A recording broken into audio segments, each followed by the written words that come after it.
नमस्कार मित्रांनो, आज आपण पाहणार आहोत 10th standard English bridge course, त्यामध्ये ॲक्टिव्हिटी नंबर 3 म्हणा किंवा स्टेटमेंट 2 मधील ॲक्टिव्हिटी नंबर 1 म्हणा. Summarise a story, conversation, play etcetera, speech वगैरे हे सगळं आपण यामध्ये पाहणार आहोत. So first of all activity number 1 मध्ये जर आपण पाहिलं तर यांनी काही इन्स्ट्रक्शन्स आधी दिलेले आहेत आणि इन्स्ट्रक्शन नंतर सांगितलेले आहेत student set instructions. So first of all student set इन्स्ट्रक्शन्समध्ये काय आहे तर बेसिकली तुम्हाला एक या ठिकाणी पॅरेग्राफ दिला जाणार आहे आणि त्या पॅरेग्राफचं तुम्हाला समरायझेशन करायचं आहे.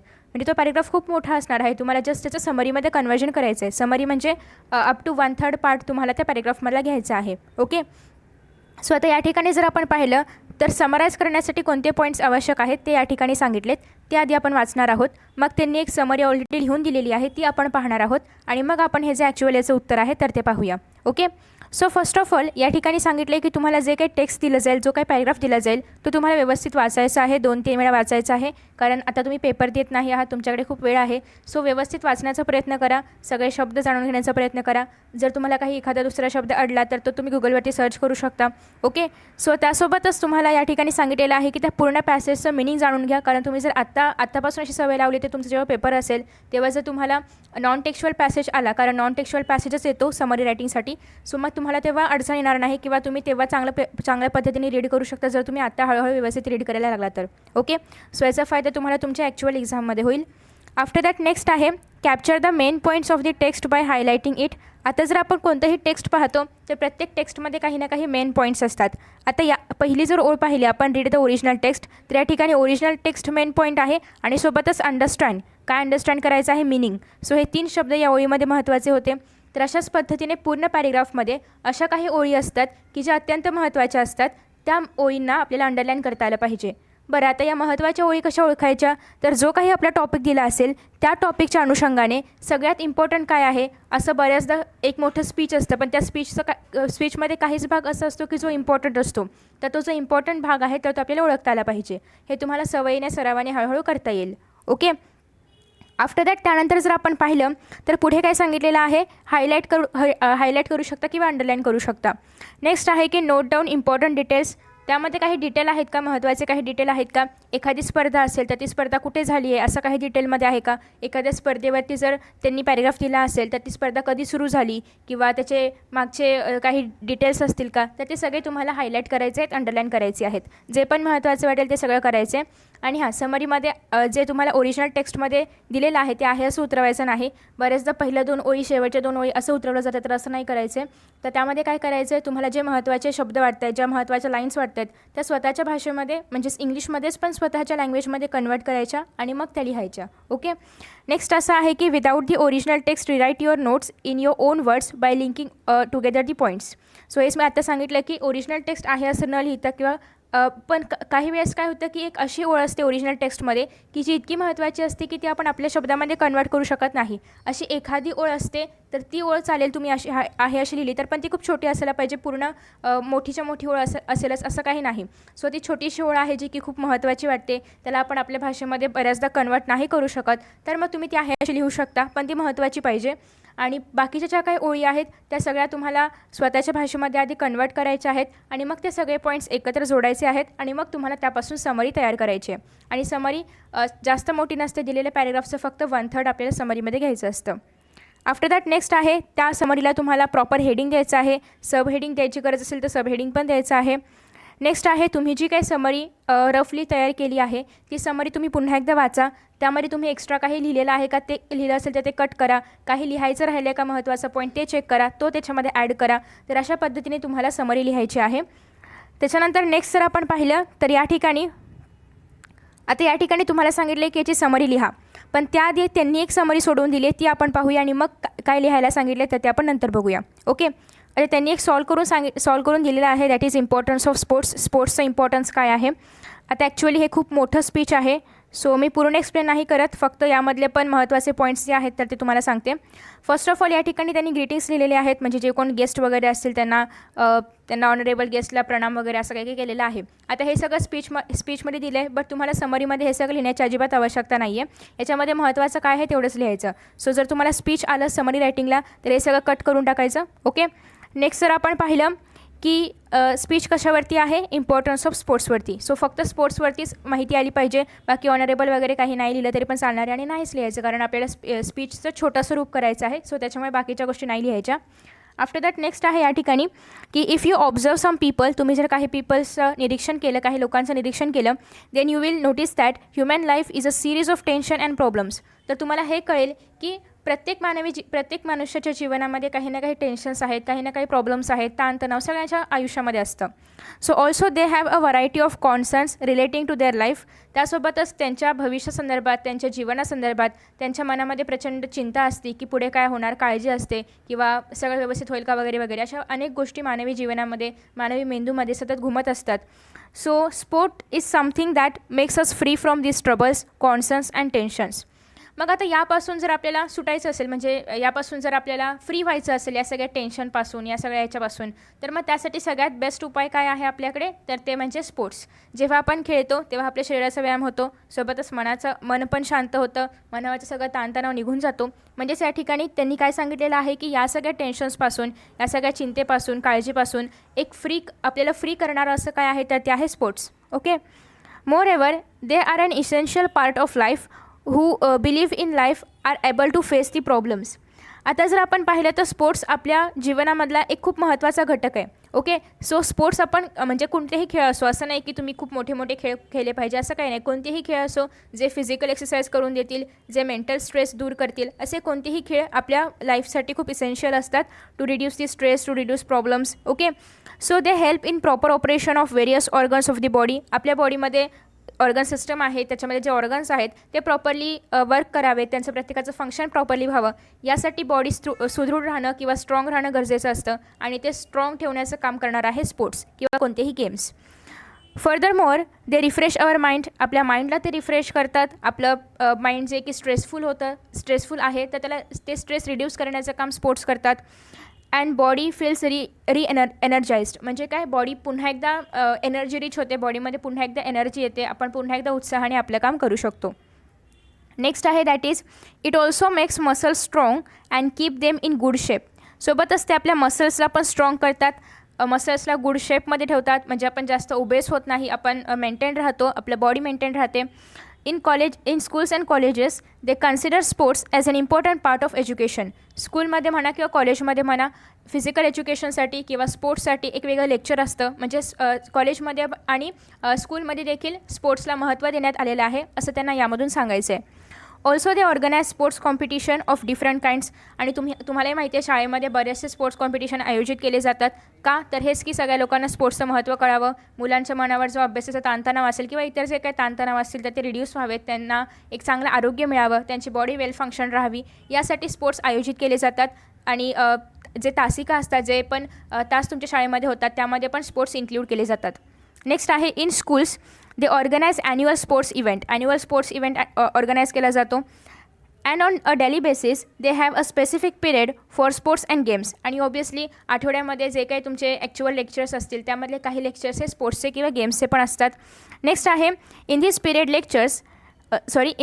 Teachers they teach them the ways to play different sports and games. आणि मग या पिरियड्समध्ये किंवा हे जे स्पोर्ट्ससाठी तुम्हाला एक स्पेसिफिक काहीतरी तास दिलेले आहेत, तर या तासिकांमध्ये काय केलं जातं, तर जे पण तुमचे पीटीचे टीचर असतील किंवा शिक्षक असतील तर ते तुम्हाला कोणते कोणते खेळ आहेत, ते कसे खेळायचे, त्याचे रूल्स काय आहेत, ते कसे खेळले गेले पाहिजे, त्याच्याने तुम्हाला काय बेनिफिट होणार आहे, हे सगळं सांगत असतात. आणि त्याच्यानंतर जर आपण पाहिलं तर this sports and games teach students new things and they have a bond with them. आणि हे जे स्पोर्ट्स किंवा गेम्स आहेत ते विद्यार्थ्यांना ऑब्वियसली नवीन नवीन गोष्टी शिकवतात, त्यांच्यामध्ये वेगवेगळे गुण अंगीकारले जातात या खेळांमुळे. सो आफ्टर दॅट आहे की दे have a bond with them. त्यांचा एक बॉन्ड तयार होतो, चांगलं रिलेशन तयार होतं.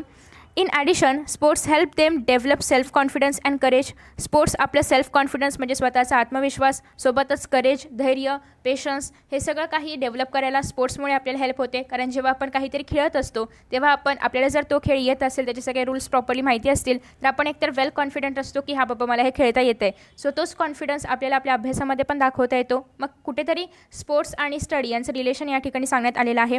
नेक्स्ट आहे की also they become active and Swift. आणि जसं की आपण खेळामध्ये खेळामध्ये खूप ॲक्टिव्ह असतो, कारण कुठलाही खेळ म्हटलं की एकतर आपल्याला खेळण्यासाठी खूप उत्साह असतो आणि त्यामध्ये आपण खूप ॲक्टिव्ह असतो आणि त्याच्यामुळे अलर्ट असतो, ॲक्टिव्ह असतो. ओके, आफ्टर दॅट नेक्स्ट आहे and success fills them with motivation and eagerness. आणि सोबतच सक्सेस आपण त्या खेळामध्ये असताना आपण जिंकतो. सो जिंकल्यामुळे आपल्याला काय होतं, एक मोटिवेशन मिळतं, जिंकण्यासाठी मोटिवेशन मिळतं, त्यासोबतच एक उत्साही वातावरण असतं. In this way games are very important on our life. So अशा पद्धतीने आपल्या लाईफमध्ये गेम्स खूप महत्त्वाचे आहेत, खेळांना खूप महत्त्व आहे. थँक्यू. आता हे थँक्यू वगैरे पण लिहायचं नाही समरीमध्ये. ओके, सो आता समरायझेशन कसं केलं आहे बघा या ठिकाणी.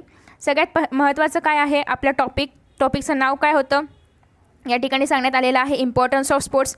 तेच टायटल तुम्ही या ठिकाणी समरायझिंगच्या इथे पण देऊ शकता. सो या ठिकाणी तुम्हाला तेच लिहायचं आहे, importance of sports. Sports are very important in our life. सगळ्यात महत्त्वाचं आहे की आपल्या लाईफमध्ये स्पोर्ट्स खूप इम्पॉर्टंट आहेत, खूप महत्त्वाचे आहेत. ते आपल्याला हेल्दी आणि फिट ठेवतात. ओके, सो अशा पद्धतीने एवढा जो काही मोठा पॅरेग्राफ होता त्यामधले फक्त 2 ते 3 महत्त्वाच्या ओळी तुम्हाला या ठिकाणी घ्यायच्या आहेत. त्यानंतर पुढे आहे it keeps away any diseases. ते आपल्याला आपल्या म्हणजे आपल्याला जे काही रोग होऊ शकत असतील तर त्या रोगांपासून ते आपल्याला दूर ठेवतात, म्हणजेच इनडायरेक्टली ते आपली बॉडी स्ट्रॉंग ठेवत असं त्यांना सांगायचं आहे. नेक्स्ट आहे की we can also choose sports as our career. बऱ्याच जणांनी स्पोर्ट्स हेच आपलं करिअर घेतलेलं आहे आणि त्याच्यामध्येच त्यांनी करिअर केलेलं आहे, हाच एक करिअरचा ऑप्शन निवडलेला आहे. तर त्याचप्रमाणे तुम्हीही स्पोर्ट्समध्ये करिअर करू शकता. स्पोर्ट्स आपल्याला टेन्शन फ्री करतात, त्यासोबतच it helps to develop our confidence. आपला कॉन्फिडन्स डेव्हलप करायला हेल्प करतात. It makes our muscle strong. आपले मसल स्ट्रॉंग करतात. आणि sports make our life happy. आणि सोबतच स्पोर्ट्स आपली लाईफ खूप हॅपी बनवतात. ओके, सो आता या ठिकाणी जर आपण पाहिलं तर एवढं मोठं स्पीच होतं, त्याचं कन्वर्जन फक्त एवढ्याशा समरीमध्ये करायचं आहे. त्यासाठी यामध्ये जे काही महत्त्वाचे पॉईंट्स आहेत त्याला अंडरलाईन करायचं आहे आणि तेच पॉईंट्स फक्त तुम्हाला यामध्ये इन्क्लूड करायचे आहेत. ओके, तर मित्रांनो आता आपण पाहूया आपल्याला जो पॅरेग्राफ दिलेला आहे त्याची आपण समरी कशी लिहिणार आहोत. सो फर्स्ट ऑफ ऑल या ठिकाणी टायटल काय आहे, importance of education in the life of a student. म्हणजे विद्यार्थ्याच्या आयुष्यामध्ये एज्युकेशनचं महत्त्व काय आहे ते या स्पीचमधून आपल्याला सांगितलं आहे. आता नेहमीप्रमाणे या ठिकाणी स्पीच असल्यामुळे ऑनरेबल वगैरे बरेचसं काय काय लिहिलेलं आहे, तर ते आपल्याला काही समरीमध्ये ॲड नाही करायचं आहे. So cut. आता या ठिकाणी सगळ्यात महत्त्वाचं आहे की इम्पॉर्टन्स आपल्या लाईफमध्ये किंवा स्टुडंटच्या लाईफमध्ये सगळ्यात महत्त्वाचं आहे. तर पहिली ओळ ती असावी की आपल्या लाईफमध्ये किंवा स्टुडंटच्या लाईफमध्ये एज्युकेशनला इम्पॉर्टन्स आहे, ती असणार आहे पहिली ओळ. ओके, सो त्याच्यानंतर तुम्ही यामधले जे महत्त्वाचे पॉईंट्स आहेत त्याच्या खाली आता आपण अंडरलाईन करूया आणि ते सगळे महत्त्वाचे पॉईंट्स तुम्ही एकत्र करणार आहात, ते तुमच्या भाषेमध्ये लिहिणार आहात. मी एक सॅम्पल म्हणून तुम्हाला समरी दाखवेन, बट ते तुम्हाला तुमच्या भाषेमध्ये कन्वर्ट करून लिहिता आलं पाहिजे. Okay, so first of all या ठिकाणी असं आहे की education is one of the most important and mandatory element in the life of a student. विद्यार्थ्याच्या जीवनामध्ये एज्युकेशन खूप महत्त्वाचं आहे, खूप महत्त्वाचा घटक आहे. कारण जर एज्युकेशन नसेल तर तो विद्यार्थी पुढे प्रोग्रेस करू शकणार नाही, त्याचं करिअर तो निवडू शकणार नाही. तो म्हणजे भविष्यामध्ये त्याचं भविष्य खूप हार्ड होईल किंवा डिफिकल्टीज असतील त्याच्या भविष्यामध्ये. सो जर एक स्टेबल भविष्य हवं असेल, एक स्टेबल फ्युचर हवं असेल तर त्यासाठी एज्युकेशन खूप गरजेचं आहे. आणि त्याच्यामुळे स्टुडंटच्या लाईफमध्ये एज्युकेशन सगळ्यात महत्त्वाचं आहे, सगळ्यात महत्त्वाचा फॅक्टर आहे, सगळ्यात महत्त्वाचा एलिमेंट आहे. It helps the student to do analysis while making important decisions. आणि त्यासोबतच स्टुडंट लाईफमध्ये जर आपण व्यवस्थित एज्युकेशन घेतलं तर आपल्याला भविष्यामध्ये जे काही योग्य निर्णय घ्यावे लागतात ते आपण व्यवस्थित घेऊ शकतो. सो इम्पॉर्टंट डिसिजन्स आपण घेऊ शकतो, ही सगळ्यात महत्त्वाची ओळ आहे. पहिल्यांदा तर आहे इम्पॉर्टन्स, दुसरं आहे इम्पॉर्टंट डिसिजन. अशा पद्धतीने तुम्हाला वाचत असतानाच इम्पॉर्टंट लाईन्सला खाली इम्पॉर्टंट ओळींच्या खाली अंडरलाईन करायचं आहे. नेक्स्ट आहे education is essential for a student because after being educated enough a student will be able to select a good career option for them. So education स्टुडंटच्या लाईफमध्ये का महत्त्वाचं आहे याचा अजून एक रिझन असं आहे की जेव्हा तो विद्यार्थी एज्युकेट होईल, म्हणजे पूर्णतः एज्युकेट होईल, तर त्याच्यानंतर तो स्वतःसाठी एक चांगलं करिअर ऑप्शन निवडू शकतो, त्यामध्ये तो त्याचं करिअर करू शकतो. ओके, सो या ठिकाणी तुम्हाला select a good career option म्हणजे तो चांगला करिअर ऑप्शन निवडू शकतो हे सांगायचं आहे. नेक्स्ट आहे so that they can succeed in life. आणि त्याच्यामुळे ते त्यांच्या आयुष्यामध्ये सक्सीड म्हणजे यशस्वी होऊ शकतात विथ दी हेल्प ऑफ एज्युकेशनच्या मदतीने. सो तुम्ही सक्सेसफुल लिहिणार असाल तर लिहू शकता, किंवा नाही लिहिलं तरी पण गुड ऑप्शन चूज केला म्हणजे सक्सेसफुल झालं असं आपण ग्राह्य धरू शकतो. म्हणजे ही एवढी इम्पॉर्टंट ओळ नाही आहे, बट तरीही तुम्ही लिहू शकता as you wish.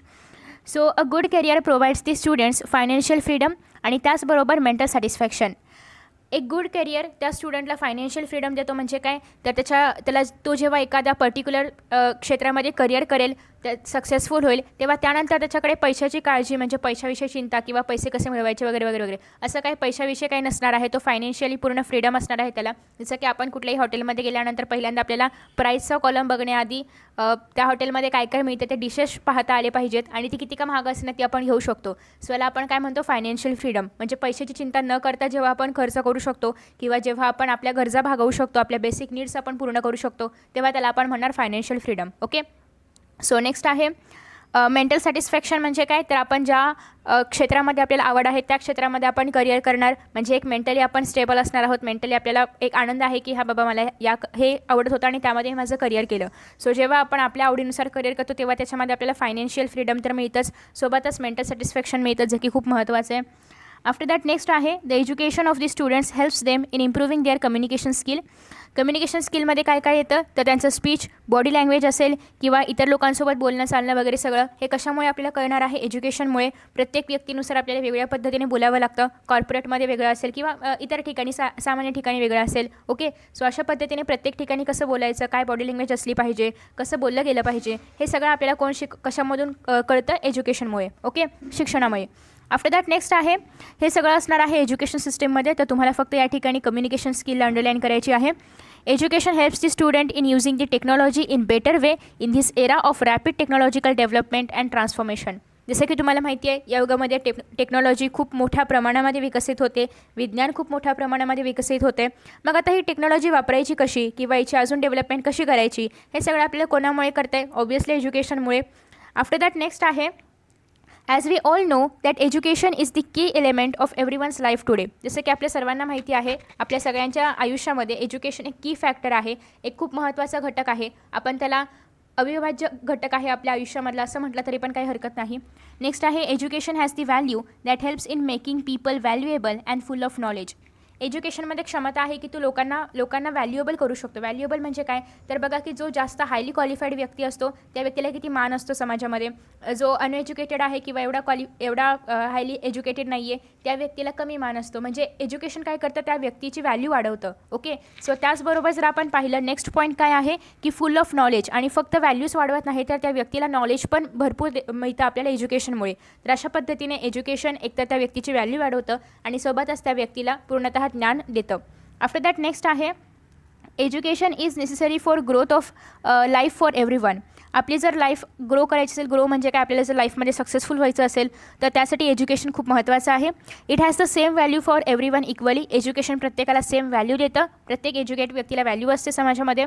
Everyone is having the right to learn. प्रत्येकाला शिकण्याचा अधिकार आहे सगळ्यात महत्त्वाचं.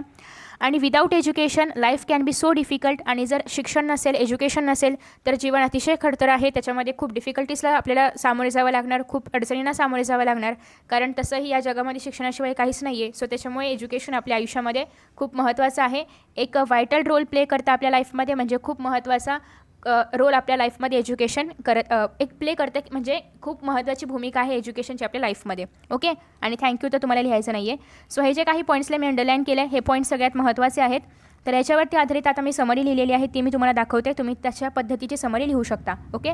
So let us C.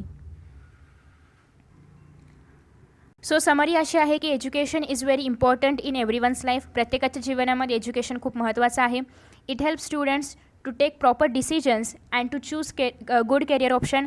ते एज्युकेशन काय करतं विद्यार्थ्यांना प्रॉपर डिसिजन घ्यायला हेल्प करतं आणि सोबतच चांगलं करिअर ऑप्शन निवडायला पण हेल्प करतं. तुम्ही हे स्वतःच्या भाषेमध्ये लिहू शकता आणि तसंही तुम्हाला जर यामध्ये काही मिस्टेक्स वाटले तर तुम्ही त्या कमेंटमध्ये पण सांगू शकता ॲज यू विश. नेक्स्ट आहे the good career provides financial freedom and mental satisfaction. एक गुड करिअरमुळे आपल्याला फायनान्शियल फ्रीडम मिळतं, मेंटल सॅटिस्फॅक्शन मिळतं. It improves communication skill of students. आणि त्याचबरोबर एज्युकेशन विद्यार्थ्यांचं कम्युनिकेशन स्किल डेव्हलप करतं, इम्प्रूव्ह करतं. It helps the students in using the technology and learn new things. नवीन नवीन गोष्टी शिकायला. त्याचबरोबर टेक्नॉलॉजीचा वापर कसा करावा हे विद्यार्थ्यांना एज्युकेशनमुळे कळतं.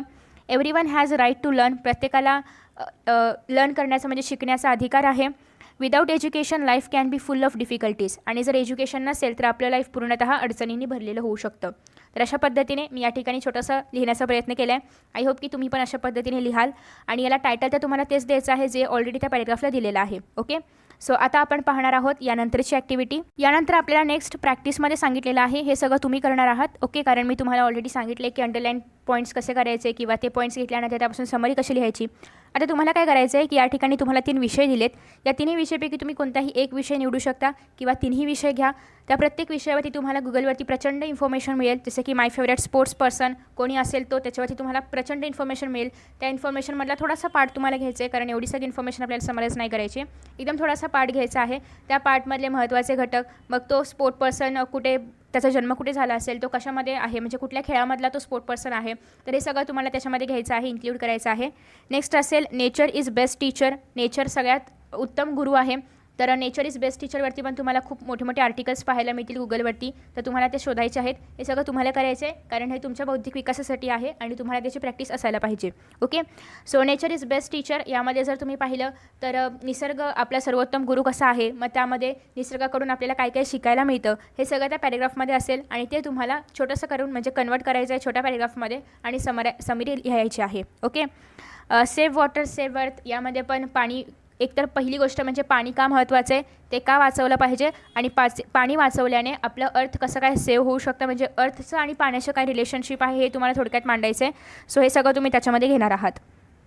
आफ्टर दॅट नेक्स्ट आहे की त्यासोबतच तुम्हाला एक स्पीच लिहायचं आहे, how to achieve success in life.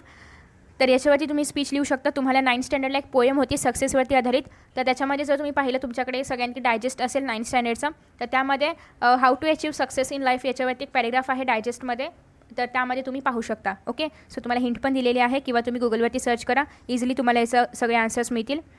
Next आहे या ठिकाणी तुम्हाला अजून एक सांगितलेलं आहे ई कंटेंट अवेलेबल आहे. जसे की तुम्ही जर दीक्षा ॲप पाहिलं तर दीक्षा ॲपवरती जाऊन तुम्ही हे पेस्ट करू शकता, कॉपी पेस्ट करू शकता किंवा जस्ट यावरती क्लिक करा, दीक्षा ॲप ओपन होईल, त्यामध्ये जाऊन तुम्हाला याच्याशी निगडीत अजून कंटेंट पाहायला मिळेल. आफ्टर दॅट नेक्स्ट असं आहे की तुम्ही यामधून आज काय शिकलात, तर एकतर तुम्ही समराईज करायला शिकलात, खूप मोठी मोठी इन्फॉर्मेशन त्याची त्याचं समरीमध्ये कन्वर्जन कसं करायचं हे तुम्ही शिकलेलं आहात. आणि अशा पद्धतीने आपली या ठिकाणी ॲक्टिव्हिटी संपते. नेक्स्ट ॲक्टिव्हिटी आहे ॲक्टिव्हिटी नंबर 2, ती आपण पाहणार आहोत पुढच्या व्हिडिओमध्ये. सो आय होप की तुम्हाला हा व्हिडिओ आवडला असेल. Thank you so much for watching this video. See you in next video. Bye bye.